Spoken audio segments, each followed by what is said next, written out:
Hello friends, आप सभी प्रिय दोस्तों का मैं स्वागत करती हूं आपके अपने YouTube channel Jitendra classes online में। तो दोस्तों आइए क्लास को स्टार्ट करते हैं। आज से आप लोगों की ईवीएस की क्लास स्टार्ट हो रही है, जो कि C TET, UP TET, super TET के लिए बहुत ही महत्वपूर्ण है। ठीक है, तो आइए दोस्तों क्लास को स्टार्ट करें। पहला नंबर क्वेश्चन देखेंगे। शिक्षक की सबसे बहुमूल्य निधि है उसकी सेवा, वेतन, गर्व, छात्रों का विश्वास। तो जल्दी से इसमें राइट आंसर दोस्तों करना है सभी को। क्या हो जाएगा दोस्तों? छात्रों का विश्वास। क्या हो जाएगा? शिक्षक की बहुमूल्य निधि है उसकी छात्रों का विश्वास। तो डी इज राइट आंसर हो जाएगा इसमें। देखिए, शिक्षक विद्यार्थियों के जीवन के वास्तविक कुम्हार होते हैं। जैसे कि कुम्हार होते हैं जो कि मिट्टी के बर्तन बनाते हैं, ठीक है, तो उसी प्रकार शिक्षक भी विद्यार्थियों के जीवन के मतलब वास्तविक कुम्हार होते हैं, जो ना सिर्फ उन्हें उनके छात्रों के जीवन को आकार देते हैं, बल्कि छात्रों में यह विश्वास जगाते हैं कि वे छात्र शिक्षक के द्वारा बताई गई बातों का अनुसरण कर दुनिया के रंगमंच पर अवतरित हो सकते हैं, ठीक है, और अपने आप को काबिल बना सकते हैं। ठीक है, शिक्षक की बहुमूल्य निधि है छात्रों का विश्वास। तो दोस्तों इसका राइट आंसर डी हो जाएगा। तो चलिए आगे बढ़ते हैं दोस्तों, आगे बढ़ेंगे। जल्दी से नेक्स्ट क्वेश्चन देखिए। सभी लोग आंसर करते रहिए, सभी दोस्त जल्दी से आंसर करते रहिए। देखिए, परिकल्पना को बार बार परीक्षण करने से गलत नहीं पाया जाता है, तो वह है एक सिद्धांत है या फिर कानून है, खोज है, मूल संकल्पना है। तो जल्दी से बताएंगे दोस्त, इसका राइट आंसर क्या हो जाएगा? इसका राइट आंसर क्या हो जाएगा? सिद्धांत। क्या हो जाएगा? सिद्धांत। अब देखिए, सिद्धांत के साथ प्रायोगिक अनुभव जुड़ा होता है। किसी परिकल्पना को बार बार निरीक्षण व परीक्षण करने के बाद जब इस बात का भान हो जाता है कि यह परिकल्पना सार्वभौमिक रूप से सत्य है, तो यह सिद्धांत का रूप ग्रहण कर लेता है। तो इसका एज राइट आंसर हो जाएगा दोस्तों। तो चलेंगे आगे, नेक्स्ट क्वेश्चन को देखिए और जल्दी से राइट आंसर सभी को करना है। देखिए इसमें क्या हो जाएगा। निम्नलिखित में से सबसे उपयुक्त शिक्षण विधि है। तो बताएंगे इसमें विचार गोष्ठी एवं सुतलेख एवं दिया गया कार्य, विचार गोष्ठी एवं कार्य योजना, व्याख्यान एवं सुतलेख। तो दोस्तों इसका राइट आंसर करना है, इसका राइट आंसर करना है सभी को। और जल्दी से चैनल को सब्सक्राइब कर लीजिए दोस्तों, लाइक कर दीजिए, साथ ही शेयर भी करते रहिए। ठीक है, इसमें C TET, UP TET, super TET की सारी क्लासेस चल रही हैं आप लोगों की, तो जल्दी से जुड़ जाइए।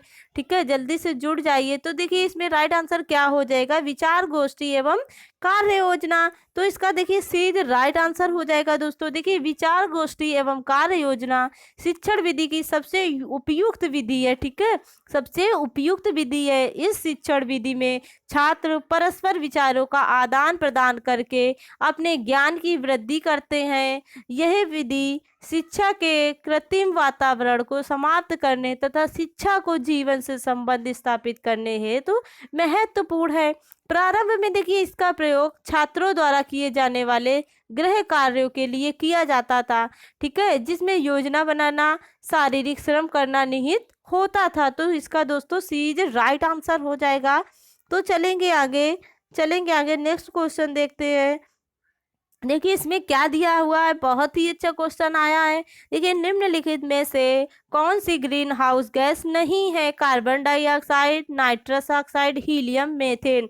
तो बताइए इसमें ग्रीन हाउस गैस कौन सी नहीं है बताना है। तो कौन सी हो जाएगी? हीलियम। ठीक है, हीलियम। देखिए, ग्रीन हाउस गैसें ग्रह के वातावरण या फिर जलवायु में परिवर्तन और अंततः भूमंडलीय ऊष्मीकरण के लिए उत्तरदायी होती हैं। इनमें सबसे ज्यादा उत्सर्जन carbon dioxide, nitrous oxide, methane और क्लोरोफ्लोरोकार्बन, जल वाष्प, ओजोन आदि करती हैं। और इन गैसों का उत्सर्जन आम प्रयोग के उपकरणों, वातानुकूलक, फ्रिज, कंप्यूटर, स्कूटर, कार आदि से होता है। और हीलियम ग्रीन हाउस गैस नहीं है। यह एक कैसी है? निष्क्रिय या फिर नोबुल गैस है। कैसी है? निष्क्रिय या फिर नोबुल गैस है। कौन सी? हीलियम। ठीक है, निष्क्रिय या फिर नोबुल गैस है। कैसी है? निष्क्रिय या फिर नोबुल गैस है। तो चलिए दोस्तों आगे बढ़ते हैं। चलिए 1 to 5 का देखेंगे। ध्वनि प्रदूषण का मापन किस इकाई द्वारा किया जाता है? जूल, डेसिबल, न्यूटन, नैनो इकाई। तो जल्दी इसका राइट आंसर कर दीजिए सभी लोग राइट आंसर कर दीजिए। ध्वनि प्रदूषण का मापन देखिए डेसिबल, ठीक है, डेसिबल के द्वारा किया जाता है, तो इसका बीज राइट आंसर हो जाएगा। ठीक है, इसका बीज राइट आंसर हो जाएगा। देखिए ध्वनि प्रदूषण का मापन डेसिबल इकाई द्वारा किया जाता है। 80 डेसिबल या फिर इससे अधिक का शोर श्रवण शक्ति को स्थायी हानि पहुंचाने में सक्षम होता है, और सामान्य श्रवण शक्ति वालों के लिए 25 से 30 डेसिबल ध्वनि पर्याप्त होती है। ठीक है, 5 डेसिबल की ध्वनि अत्यंत मंद, ठीक है, अत्यंत मंद, और 75 डेसिबल साधारण तेज, और 95 डेसिबल अत्यंत तेज, और 120 डेसिबल से अधिक ध्वनि कष्टकारक हो जाती है। ठीक है, तो इसमें राइट आंसर दोस्तों क्या हो जाएगा? बीज राइट आंसर हो जाएगा। तो चलेंगे आगे, नेक्स्ट क्वेश्चन देखते हैं, और सभी लोगों को राइट आंसर करते रहने हैं। ठीक है, करते रहना है, और सभी लोग चैनल को सब्सक्राइब कर लीजिए। जो भी चैनल पे नए हैं वो जरूर से जरूर चैनल को सब्सक्राइब करें, लाइक करें, साथ ही शेयर भी करते रहिए। ठीक है, निम्न में से किस स्थलाकृति का निर्माण हिमानी द्वारा हुआ? ठीक है, लैपीज, यू आकार की घाटी, वी आकार की घाटी, और जलप्रपात। तो जल्दी से राइट आंसर क्या हो जाएगा इसमें दोस्तों? देखिए निम्नलिखित इस तालाकृतियों में से यू आकार की घाटी का निर्माण हिम नदों द्वारा होता है, और इनका नामकरण अंग्रेजी वर्णमाला के अक्षर यू के आधार पर हुआ है। ठीक है, जिससे यह घाटी की आकृति मिलती है। अपरदन के कारण इनके दोनों किनारों काफी समांतर एवं अंतोदर ढाल वाले बन जाते हैं, और जलप्रपात एक प्रमुख प्रवाही जल या फिर नदी या फिर कृत, ठीक है, अपरदनात्मक स्थल भूमि है। और जो वी आकार की घाटी का नामकरण अंग्रेजी के वी अक्षर से होता है। ठीक है, जो वी आकार की घाटी होती है उसके अंग्रेजी के वी अक्षर से होता है। तो इसमें दोस्तों राइट आंसर क्या हो जाएगा? यू आकार की घाटी। ठीक है, चलिए आगे बढ़ते हैं दोस्तों। निम्न नदियों में से कौन सी नदी बंगाल की खाड़ी में गिरती है? ठीक है, बहुत ही अच्छा क्वेश्चन आया हुआ है। ताप्ती, सुवर्णरेखा, नर्मदा, सिंधु। तो राइट आंसर इसमें क्या हो जाएगा दोस्तों? सुवर्ण रेखा, या फिर उसको स्वर्ण रेखा भी कह सकते हैं। ठीक है, जो कि बंगाल की खाड़ी में गिरती है, तो इसका बीज राइट आंसर हो जाएगा। देखिए यह भारत के झारखंड राज्य से बहने वाली एक पहाड़ी नदी है। कैसी नदी है? पहाड़ी नदी है, जो कि भारत के झारखंड राज्य से बहती है। और देखिए यह रांची नगर से 16 किलोमीटर दक्षिण पश्चिम में स्थित, ठीक है, दक्षिण पश्चिम में स्थित नगड़ी, ठीक है, नगड़ी गांव के रानी चुआ नामक स्थान से निकलती है, तथा बालेश्वर नामक, ठीक है, बालेश्वर नामक स्थान पर बंगाल की खाड़ी में गिर जाती है। ठीक है, और जो ताप्ती, नर्मदा और सिंधु नदियां हैं, ये सारी की सारी तीनों नदियां ये कहाँ पे गिरती है दोस्तों? अरब सागर में। ठीक है, ना कि बंगाल की खाड़ी में। कौन सी गिर जाती है? सुवर्ण रेखा। और ये ताप्ती, नर्मदा और सिंधु ये किस में गिर जाती हैं? अरब सागर में। तो इसका बीज राइट आंसर हो जाएगा दोस्तों। अब चलिए आगे बढ़ते हैं दोस्तों। देखिए राकेश कक्षा 5 पर्यावरण विज्ञान शिक्षक द्वारा दिए गए कार्य को समय से प्रस्तुत नहीं करता है, अतः सबसे उपयुक्त सुधारात्मक उपाय हो सकता है प्रधानाध्यापक की जानकारी में लाना, खेल की कक्षा में जाने पर प्रतिबंध लगाना, उसकी अनियमितताओं के कारणों को जानकर उसे सही मार्गदर्शन देना, उसकी अनियमितताओं को लिखित जानकारी माता पिता को देना। तो जल्दी से दोस्तों इसमें राइट आंसर क्या हो जाएगा? उसकी अनियमितताओं के कारणों को जानकर उसे सही मार्गदर्शन देना, कि वो क्यों ऐसा काम कर रहा है, जो अपना दिया हुआ वर्क जो है या फिर कुछ मतलब कार्य जो दिया गया है शिक्षक के द्वारा वो कर नहीं पा रहा है, या फिर क्यों नहीं कर पा रहा है। तो इसका मतलब या रीजन या कारण इसका क्या है दोस्तों? तो उसकी देखिए अनियमितताओं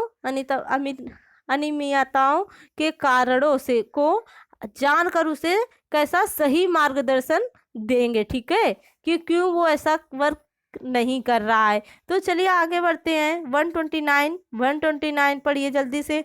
देखिए क्या दिया हुआ है, मध्य प्रदेश में कौन सा शहर झीलों का शहर कहलाता है। तो जल्दी से बताएंगे, मध्य प्रदेश में कौन सा शहर झीलों का शहर कहलाता है।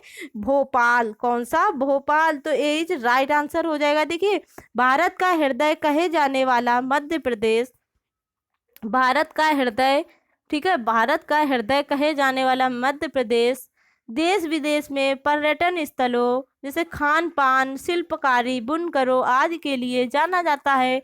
और मध्य प्रदेश राज्य की ही राजधानी भोपाल है, ठीक है, जिसे झीलों का शहर, ठीक है, जिसे झीलों का शहर भी कहा जाता है।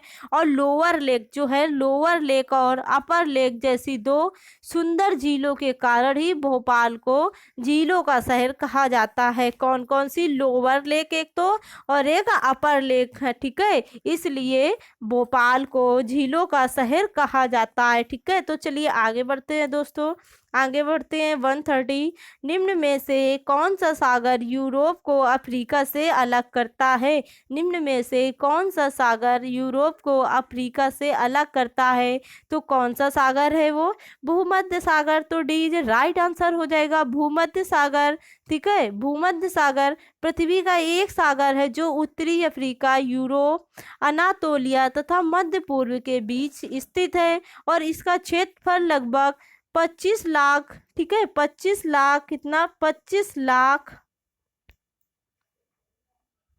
वर्ग किलोमीटर, वर्ग किलोमीटर है, ठीक है, किसका, भूमध्य सागर का, ठीक है, वर्ग किलोमीटर है, जो कि भारत के क्षेत्रफल का लगभग 3/4 है। कौन, कितना है, 3/4 है। यह अंटार्कटिक महासागर से जिब्राल्टर द्वारा जुड़ा है, जो केवल 14 किलोमीटर चौड़ा एक जल डमरूद मध्य है। लाल सागर, देखिए लाल सागर है जो अफ्रीका एवं एशिया के बीच है। लाल सागर किसके, अफ्रीका और एशिया के मध्य है, ठीक है, लाल सागर। और अरब सागर जो है, अरब सागर, तो ये एक नमकीन पानी की खाड़ी है, ठीक है, नमकीन पानी की एक खाड़ी है। तो चलिए दोस्तों आगे बढ़ते हैं, आगे बढ़िए जल्दी से। राइट आंसर देखिए बहुत इजी क्वेश्चन है, ज्यादातर एग्जामों में पूछा जाता है। जल्दी से, जिसको ना पता हो वो जान ले जल्दी से। देखिए अंतरराष्ट्रीय ओजोन दिवस मनाया जाता है, कब मनाया जाता है दोस्तों, 16 सितंबर को। कब मनाया जाता है, 16 सितंबर को। देखिए ओजोन दिवस 16 सितंबर को ओजोन परत के संरक्षण हेतु जागरूकता के लिए मनाया जाता है।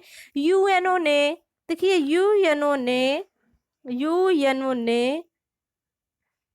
19 दिसंबर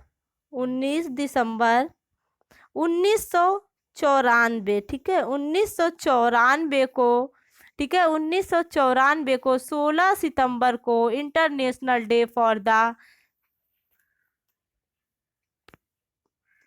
प्रिजर्वेशन ऑफ ओजोन लेयर घोषित कर दिया, ठीक है। यह तारीख मॉन्ट्रियल प्रोटोकॉल की यादगार तिथि के रूप में तय की गई। ओजोन दिवस, देखिए 2016 की थीम क्या थी, ozone and climate restored by a world united, ठीक है। तो इसका राइट आंसर दोस्तों क्या हो जाएगा, ए इज राइट आंसर हो जाएगा। तो चलिए आगे बढ़ते हैं।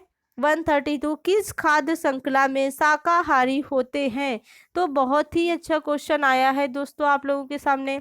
देखिए किस खाद्य श्रृंखला में शाकाहारी होते हैं। देखिए किसी खाद्य श्रृंखला में शाकाहारी प्राथमिक उपभोक्ता होते हैं, ठीक है। उत्पादक हमेशा हरे पौधे होते हैं जो क्लोरोफिल की सहायता से प्रकाश संश्लेषण की क्रिया के द्वारा भोजन का निर्माण करते हैं। और द्वितीय उपभोक्ता कौन से होते हैं, मांसाहारी। प्रथम जो उपभोक्ता होते हैं वो शाकाहारी होते हैं और जो द्वितीय उपभोक्ता होते हैं वो मांसाहारी होते हैं, ठीक है। अपघटन करता सड़े गले पदार्थों में ऊर्जा प्राप्त करते हैं, जैसे मृतोपजीवी, कवक और जीवाणु। तो दोस्तों इसका राइट आंसर क्या हो जाएगा, प्राथमिक उपभोक्ता, ठीक है, ना कि उत्पादक। ये ध्यान रखना है, कंफ्यूज नहीं होना है, ठीक है, प्राथमिक उपभोक्ता। तो चलिए आगे बढ़ते हैं, चलिए आगे बढ़ते हैं 133। देखिए परिस्थितिकी तंत्र के तत्वों के चक्रण को क्या कहते हैं, परिस्थितिकी तंत्र के तत्वों के चक्रण को क्या कहते हैं। तो दोस्तों क्या कहते हैं 133 में, देखिए बताइए, जैव भू रासायनिक चक्र। क्या कहेंगे, जैव भू रासायनिक चक्र। तो बी जिसका राइट आंसर हो जाएगा। देखिए प्रकृति में विभिन्न तत्व चक्रीय रूप से एक जीव से दूसरे जीव में स्थानांतरित होते हैं, ठीक है, स्थानांतरित होते हैं और पुनः प्रकृति में लौट आते हैं। इस प्रक्रिया को खनिज प्रवाह तथा यह चक्र जीव मंडल, वायुमंडल, स्थल मंडल, जल मंडल में होते हैं। इसे ही जैव भू रासायनिक चक्र कहते हैं, जैसे नाइट्रोजन चक्र, फास्फोरस चक्र आदि, ठीक है। तो इसका बीज राइट आंसर हो जाएगा दोस्तों। तो चलिए आगे बढ़ते हैं 134 का राइट आंसर करते हैं। निम्नलिखित ईंधनों में से कौन सा न्यूनतम पर्यावरणीय प्रदूषण उत्पन्न करता है, डीजल या फिर पेट्रोल, हाइड्रोजन, कोयला। तो 134 का राइट आंसर सभी लोग कर दीजिए जल्दी से, और सभी लोग चैनल को सब्सक्राइब कर लीजिए दोस्तों, लाइक कर दीजिए, साथ ही शेयर भी करते रहिए, जल्दी से जुड़ जाइए हमारे चैनल से। देखिए निम्नलिखित ईंधनों में से हाइड्रोजन न्यूनतम पर्यावरणीय प्रदूषण उत्पन्न करता है, कौन, हाइड्रोजन, ठीक है। जबकि डीजल, पेट्रोल और कोयला के जलने से हानिकारक गैसें नहीं निकलती हैं, ठीक है। वातावरण को प्रदूषित करती हैं। हल्का होने के कारण गुब्बारों और वायु पोतों में हाइड्रोजन प्रयुक्त होता है तथा इसका स्थान अब हीलियम ले रहा है, ठीक है। तो चलिए आगे बढ़ते हैं, आगे बढ़ते हैं 135। देखिए संकटग्रस्त जंतु दैत्याकार पांडा, ठीक है, संकटग्रस्त जंतु दैत्याकार पांडा पाया जाता है, कहाँ पाया जाता है दोस्तों, ये वाला जंतु कहाँ पाया जाता है, ऑस्ट्रेलिया में या फिर भारत में, चीन में, ब्राजील में। तो इसका राइट आंसर देखिए क्या हो जाएगा, संकटग्रस्त जंतु दैत्याकार पांडा चीन में पाया जाता है। कहाँ पे पाया जाता है, चीन में पाया जाता है। अब पांडा को चीनी भाषा में झुयांग माओ या फिर विशालकाय बिल्ली या फिर भालू कहते हैं।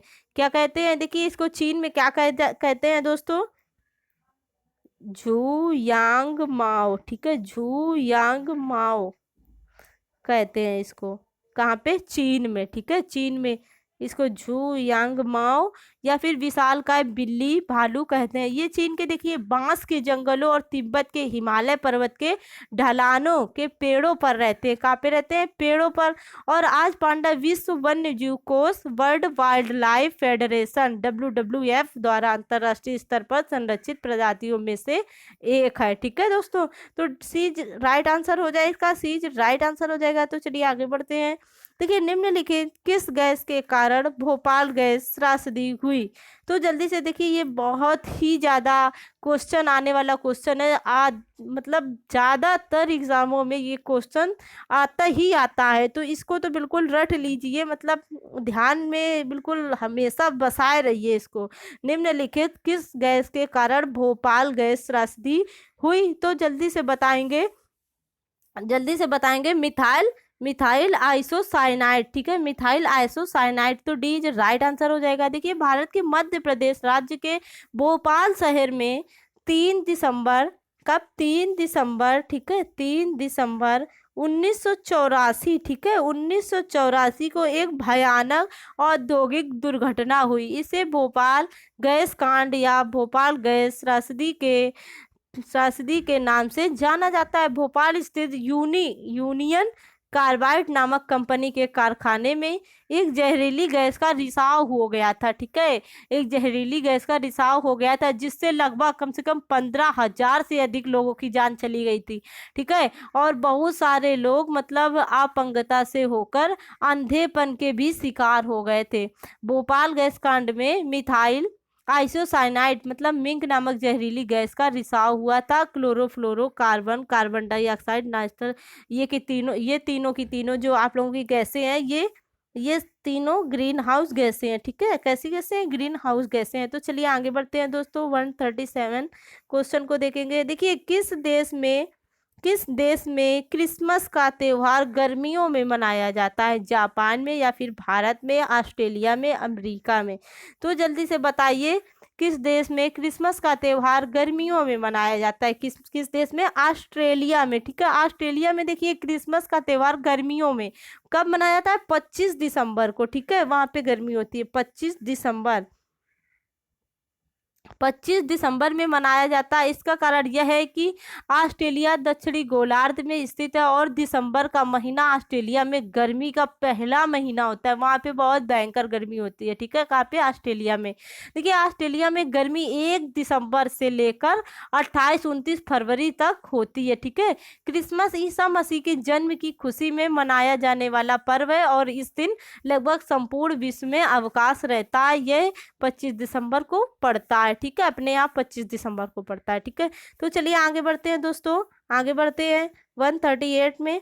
देखिए, गिर वन्य जीव अभ्यारण्य निम्न में से किस वन्य जीव का संरक्षण करता है? हाथी, सांप, गैंडा, शेर? सबसे पहले तो आप लोग ये बताइए कि ये है कहाँ पे? ठीक है, ये जीव अभ्यारण्य कहाँ पे है दोस्तों? तो बताएंगे। देखिए, गिर वन्य जीव अभ्यारण्य भारत के कहाँ पे? गुजरात राज्य में है। कहाँ पे? गुजरात राज्य में है। ठीक है, गुजरात, गुजरात राज्य में है और लगभग 1424 वर्ग किलोमीटर है। 1424 वर्ग किलोमीटर है। ठीक है, वर्ग किलोमीटर है। ठीक है, किलोमीटर फैला हुआ है। इसमें देखिए जंगली शेरों का संरक्षण किया जाता है। इसमें जंगली शेरों का संरक्षण किया जाता है और इसके अतिरिक्त अन्य वन्य अभ्यारण्य में पुष्प और जीव जंतुओं की प्रजातियां मिलती हैं। ठीक है, यहाँ स्तनधारियों की 30 प्रजातियां हैं। कितनी हैं? स्तनधारियों की 30 हैं और सरीसृप वर्ग की 20 प्रजाति पाई जाती हैं। दक्षिण अफ्रीका के अलावा विश्व का यही ऐसा इकलौता स्थान है जहाँ शेरों को अपने प्राकृतिक आवास में रहते हुए देखा जा सकता है। ठीक है, तो डी इज राइट आंसर हो जाएगा दोस्तों। तो चलिए आगे बढ़ते हैं 139। देखिए, निम्न में से कौन सी प्राकृतिक वनस्पति मरुस्थलीय प्रदेशों में पाई जाती है? महोगनी, कैक्टस, फर, चंदन? तो इसका राइट आंसर देखिए, कैक्टस जो होते हैं, कैक्टस जो होते हैं, कैक्टस मरुस्थलीय प्रदेशों में पाई जाती है। ठीक है, वनस्पति जो कैक्टस होती है पाई जाने वाली प्राकृतिक वनस्पति है यह है। देखिए, सपुंसक वनस्पतियों का एक जीव वैज्ञानिक कुल है जो अपने मोटे फूले हुए तनों से पानी बटोरकर शुष्क व रेगिस्तानी परिस्थितियों में जीवित रहते हैं। इनके पत्ते देखिए कांटों के रूप में परिवर्तित हो जाते हैं। ठीक है, ताकि वो वाष्पोत्सर्जन की दर से कम हो सके, जिसके जल का ह्रास कम हो। ठीक है, तो इसका बीज दोस्तों राइट आंसर हो जाएगा।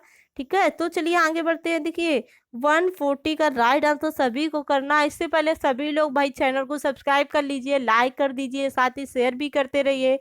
देखिए, ग्रीन मफलर संबंधित है मृदा प्रदूषण से, वायु प्रदूषण से, ध्वनि प्रदूषण से और जल प्रदूषण से। तो 140 का राइट आंसर करना है। देखिए क्या संबंधित है? ध्वनि प्रदूषण। ग्रीन मफलर से क्या संबंधित है? ध्वनि प्रदूषण। देखिए, ध्वनि प्रदूषण जो ग्रीन मफलर अधिक आबादी वाले या ध्वनि प्रदूषण वाले जैसे क्षेत्र, जैसे सड़कों के किनारे, औद्योगिक क्षेत्रों और राजमार्गों के आसपास रिहायशी इलाकों में 4 से 6 पंक्तियों में वृक्षारोपण कर ध्वनि प्रदूषण को कम करने की एक तकनीक है। ठीक है, ताकि घने पेड़ ध्वनि प्रदूषण को कम कर सकें, क्योंकि पेड़ ध्वनि को अवशोषित करते हैं और इसे नागरिकों तक पहुंचाने से रोकते हैं। ध्वनि प्रदूषण को नियंत्रित करने वाले ये हरे पौधे ग्रीन मफलर कहलाते हैं, जो कि हम लोगों ने देखा होगा सड़कों के किनारे किनारे लाइन से जो वृक्ष लगाए जाते हैं उन्हीं में क्या आ जाता है? Green muffler. ठीक है, तो चलिए आगे बढ़ते हैं दोस्तों, आगे बढ़ते हैं 141 का राइट आंसर करेंगे। देखिए, भू परिस्थिति कि तंत्र में ऊर्जा का महत्वपूर्ण स्रोत है सूर्य, पृथ्वी, चंद्रमा, शुक्र।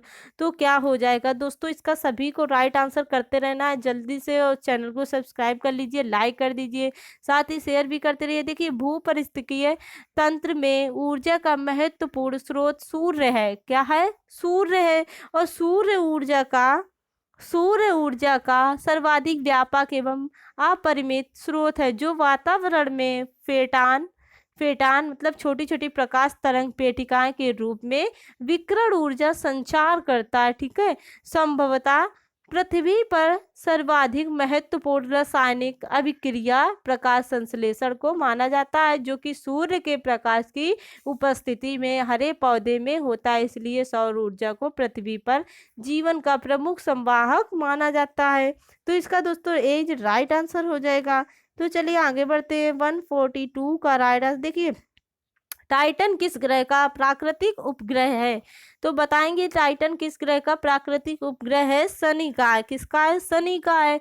देखिए सौर ऊर्जा में शनि आकार में दूसरा बड़ा ग्रह है। ठीक है, दूसरा बड़ा ग्रह है शनि के। देखिए कितने 62 उपग्रह हैं। कितने उपग्रह हैं? 62 उपग्रह हैं शनि के। ठीक है, टाइटन शनि का सबसे छोटा उपग्रह है। ये जो टाइटन दिया हुआ है इसमें, ये इसका सबसे छोटा उपग्रह है। ठीक है, किसका? शनि का। तो देखिए आगे बढ़ते हैं। देखिए शनि के अन्य प्रमुख उपग्रह कौन कौन से हो जाएंगे? मीमांसा हो जाएगा, एनसीलाडू हो जाएगा, टेथिस हो जाएगा, डियोन, रिया, हाइपेरियन, इपा, पेटस और फोबे हैं। बुध और शुक्र ग्रहों के कोई उपग्रह नहीं है। बुध और ये जो शुक्र हैं, इन दोनों ग्रहों के कोई भी उपग्रह नहीं है। ठीक है, वरुण जो है नेपच्यून, ठीक है, वरुण जो है नेपच्यून के 13 उपग्रह। इसके कितने उपग्रह हैं? 13। ठीक है, 13 उपग्रह हैं वरुण के। इनमें ट्रिटोन व मेरिड प्रमुख है। ट्रिटोन और एक जो मेरिड है वो इनके प्रमुख हैं। तो चलिए आगे बढ़ते हैं दोस्तों। आगे बढ़ते हैं। 143 का राइट आंसर करना है सभी को। देखिए इसमें क्या दिया, निम्नलिखित में से कौन सी बायोडीजल की फसल है? तो जल्दी से बताएंगे बायोडीजल की कौन सी फसल है? जेट्रोफा। ठीक है, जेट्रोफा। तो देखिए जेट्रोफा बायोडीजल की फसल है। ये भारत, अफ्रीका, उत्तरी अमेरिका और कैरिबियन जैसे ट्रॉपिकल क्षेत्रों में उत्पन्न होती हैं। यह एक बड़ा पादप है जो झाड़ियों के रूप में अर्ध शुष्क क्षेत्रों में उगता है। ठीक है, इस पादप में प्राप्त होने वाले बीजों में से 25 से 30%, कितना? 25 से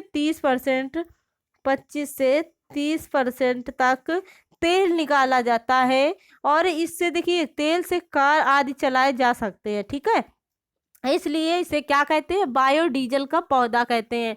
ठीक है, और जो अवशेष बचता है उससे बिजली पैदा की जाती है। जेट्रोफा अनावृष्टि रोधी सदाबहार झाड़ी है। ये कठिन परिस्थितियों को भी झेलने में सक्षम होती है। ठीक है, तो चलेंगे आगे दोस्तों।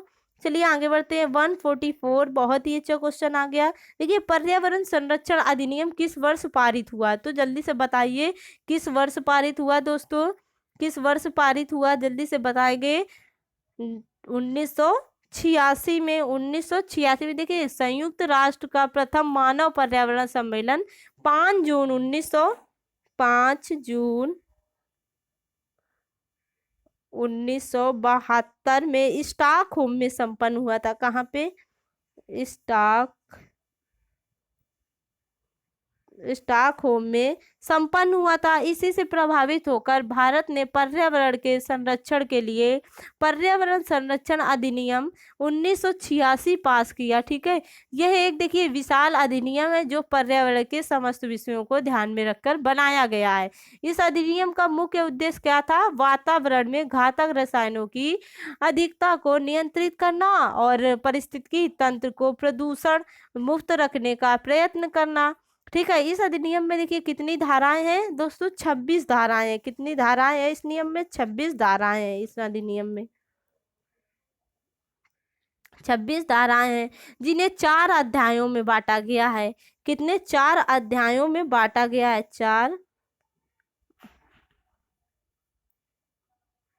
अध्यायों में बांटा गया है।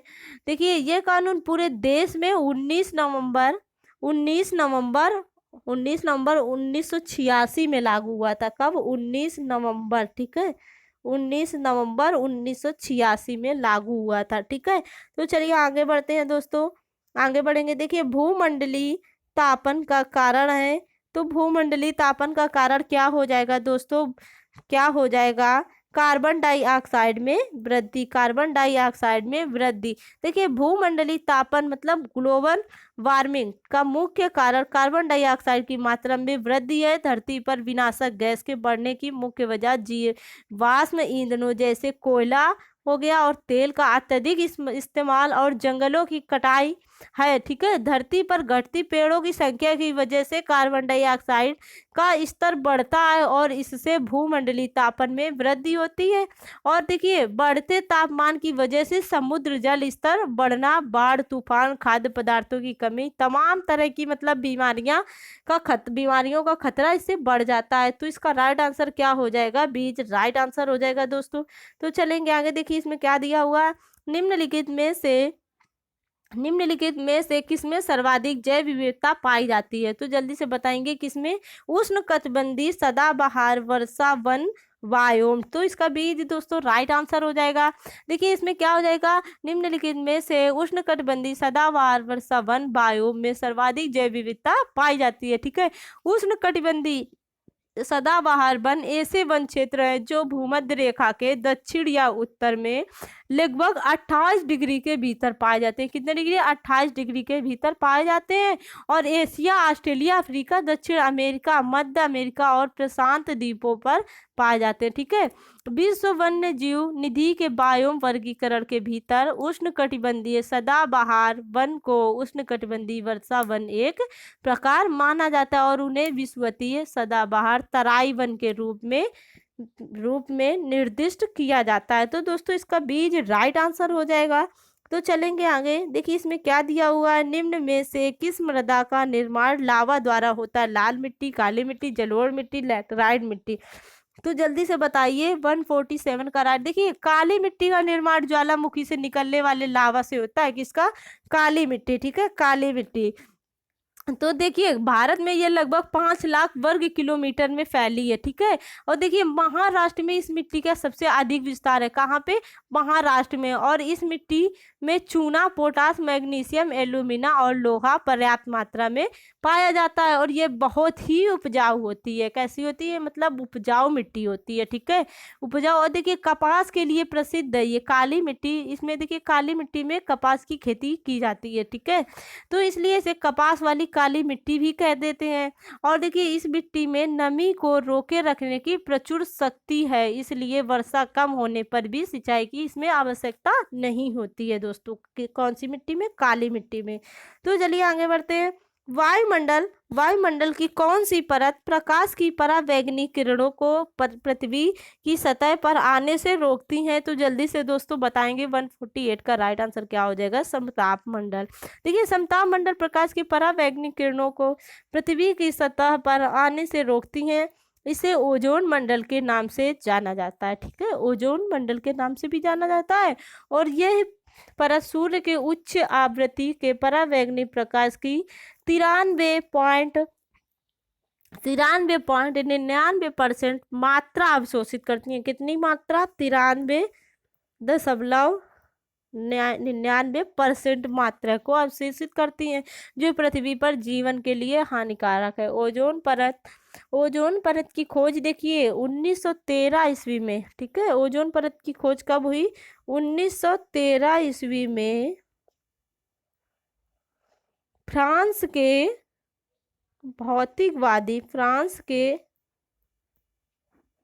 भौतिकवादी कौन थे? जो फेबरी चार्ल्स और हेनरी बुनोस। ठीक है, कौन थे? फेबरी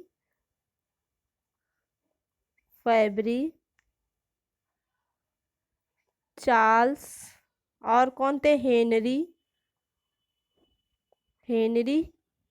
हेनरी बुसोन थे। ठीक है, तो दोस्तों इसका राइट आंसर क्या हो जाएगा? ए हो जाएगा इसका राइट आंसर। तो चलिए आगे बढ़ते हैं। गंगा एक्शन प्लान को लाने का उद्देश्य निम्नलिखित में से किस सुधार हेतु है? जल की गुणवत्ता, जल का वेग, जल की प्रचुरता, जल के तापमान। तो दोस्तों इसका राइट आंसर क्या हो जाएगा? जल की गुणवत्ता। देखिए जल एक्शन प्लान को लाने का उद्देश्य जल की गुणवत्ता में सुधार करना है। ठीक है, और देखिए नदी में प्रदूषण भार को कम करने के लिए 1985 ईस्वी में श्री राजीव गांधी द्वारा गंगा कार्य योजना मतलब GAP का शुभारंभ किया था। ठीक है, कार्यक्रम खूब धूमधाम से किया गया था और लेकिन यह मतलब 15 वर्ष की अवधि में 1901 सॉरी 1901 नहीं, 901.71 करोड़ रुपए व्यय करने के बाद भी नदी में प्रदूषण का स्तर कम करने में विफल रहा। ठीक है, तो चलिए दोस्तों आगे बढ़ते हैं दोस्तों। देखिए इसमें क्या हो जाएगा 150 में, जल्दी से सभी लोग राइट आंसर करिए। निम्नलिखित में से कौन सा वृक्ष जैविक कीटनाशक का उत्पादक है? तो नीम, देवदार, चीड़, ओक। तो इसमें राइट आंसर क्या हो जाएगा? नीम। ठीक है, निम्नलिखित में कौन सा वृक्ष जैविक कीटनाशक का उत्पादक है? तो इसका क्या हो जाएगा? नीम। देखिए नीम का वृक्ष जैविक कीटनाशक उत्पादक है। नीम भारतीय मूल का एक पूर्ण पतझड़ वृक्ष है। इसका वास्तविक नाम क्या होता है दोस्तों? इसका वास्तविक नाम क्या होता है? अजय डेरिका ड्रे ड्रेक्टिका इंडिका। ठीक है, इंडिका ये इसका वास्तविक नाम होता है। ठीक है, नीम की पत्तियां देखिए चबाने से रक्त शोधक होता है। ठीक है, और त्वचा विकार रहित और कांतिवान होती है। इसके अतिरिक्त नीम की छाल का लेप सभी प्रकार के चर्म रोग और घावों में के निवारण में भी सहायक होता है। तो दोस्तों क्लास को यहीं से एंड करती हूँ। उम्मीद करती हूँ कि आप सभी दोस्तों को ये क्लास पसंद आई होगी। तो सभी लोग चैनल को सब्सक्राइब कर लीजिए, लाइक कर दीजिए, साथ ही शेयर भी करते रहिए। क्लास को अंत तक देखने के लिए दोस्तों धन्यवाद। अगली क्लास में मिलते हैं। थैंक यू दोस्तों।